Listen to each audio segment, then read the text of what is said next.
Hello everybody and welcome to another RTP behind the scenes. Today we're going to talk about the video side of our little operation here.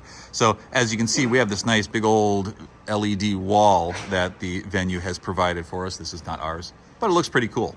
So what we do to get stuff up onto the screen here is a couple of things. I'm going to take you down to the first thing that we do, and this is a program called QLab. Now what QLab does is it allows us to put a whole bunch of video clips together and assign them MIDI notes. So then I get to trigger them like I would as I'm playing the song.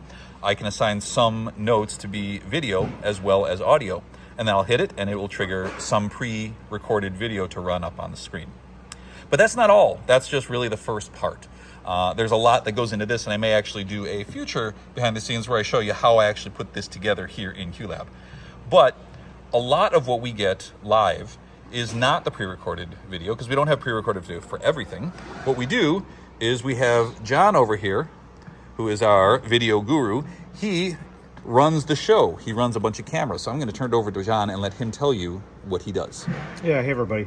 So during the shows, and especially particularly earlier on as we were experimenting with the video system, part of it was to create a more dynamic element of the show and to have something a little more visual happening beyond just lighting initially. And so when we started to do this, we had the pre-canned video content being mixed in with a couple of cameras, very simply. And we have some mixing consoles that we had used, originally only a 4-channel one, that allowed us to then mix back and forth between some of the live camera shots and some of the pre-recorded canned video.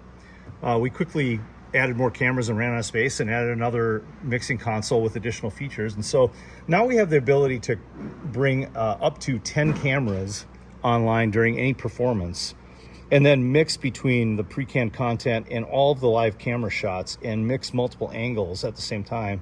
So for example, we have the pre-show running here that you can see in the preview monitor that we have that I use for being able to discern what's happening at any of the camera angles at any time.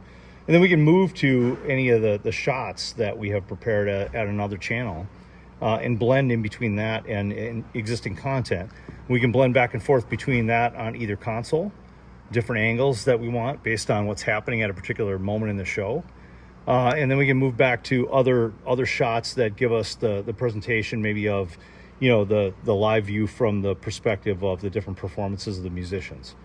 So this mixing console actually gives us the ability to preset a number of scenes, and we leveraged this pretty extensively when we started to do some live streams during some of the shutdown, which allowed us to then leverage just one set of video screen space, but put multiple scenes in it, right? So for example, when there's something interesting happening in more than one place, we can split the screen and demonstrate that, or we can even add another picture-in-picture in to demonstrate something that's happening at another spot on the stage.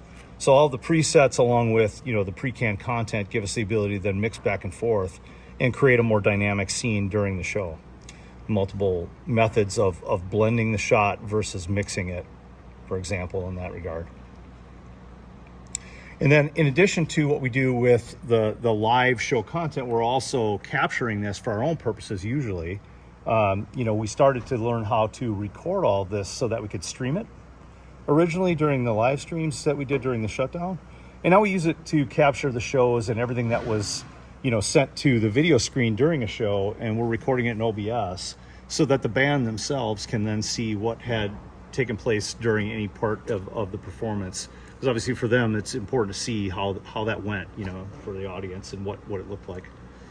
So this is really most of it, other than some digital interfaces that allow us to, translate all of this to the OBS or to send it, to other devices here. All right, everybody. Well, that's it. That's a brief overview of how we get this video moving. Again, like I said, I will go into how we actually put them together in QLab and trigger them from the keyboards in a later time. All right, take care.